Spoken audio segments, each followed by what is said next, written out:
Oluvannyuma lw'omupiira wakati wa Buddu ne Kyaggwe okugibwako akawoowo, Buddu etandikiddewo okukola ennumba ez'amaanyi mu kitundu ekisoose eteebye eggoolo yaayo wakati mu bannabuddu okusaakaanya.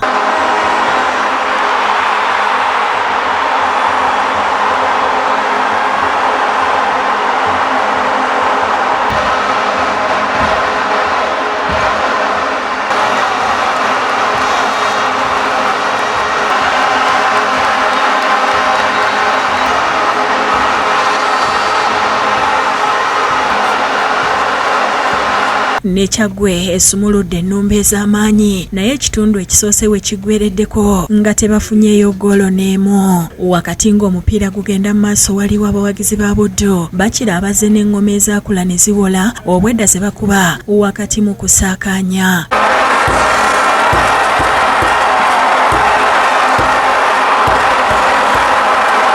Bannabyabufuzi beetabye mubungi ku mupiira guno era obwedda Robert Kyagulanyi Ssentamu akulira NUP agira n'awuubira ku bantu.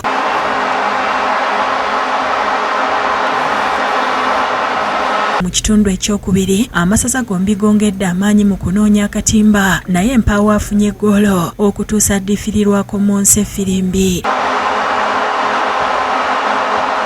Abazannyi ba Buddu baddusa awali abawagizi baabwe olwo vuvuzera ne zeefuga ekisaawe.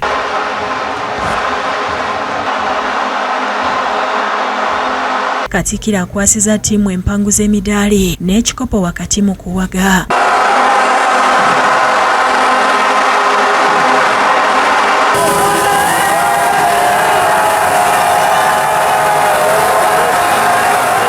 Katikkiro mu kwogera kwe yeebazizza abawagizi abazze mu bungi mu gw'akamalirizo. Era abantu bonna abadde mu kisaawe basanyuse nnyo okulaba ku Mutanda. Empiira gino gyaddawo mu mwaka gw'2024 olw'ekiruubiriro ekyokunoonya ebitone mu bavubuka n'ekiruubiriro ekyokugatta abantu mu Buganda. Ali balunywa ku lwa Airtel abavugiriza abakolo ab'empaka zino ayogedde ku mupiira nga bwe gutambudde. Basanyufu nnyo olw'omupiira omunyuvu gwe tulabye olwaleero era osanyukiddeko Buddu okubeera nga tutte ekikopo kyayo ekyokusatu naye ne Kyaggwe eraze omutindo ogw'amaanyi ku lwa Airtel Uganda ne bavugizi bannaffe ffe tulowooza nti empaka zino zengera okukula. N'aba Centenary Bank beebazizza amasaza ageetabye mu mpaka zino ne basuubiza okwongera okubakwasizaako n'ebikozesebwa. We are happy to be here with the Kabaka today as we sponsor young youth talent in the kingdom with an aim of uniting the people in the kingdom, the young talent, and also promoting wealth.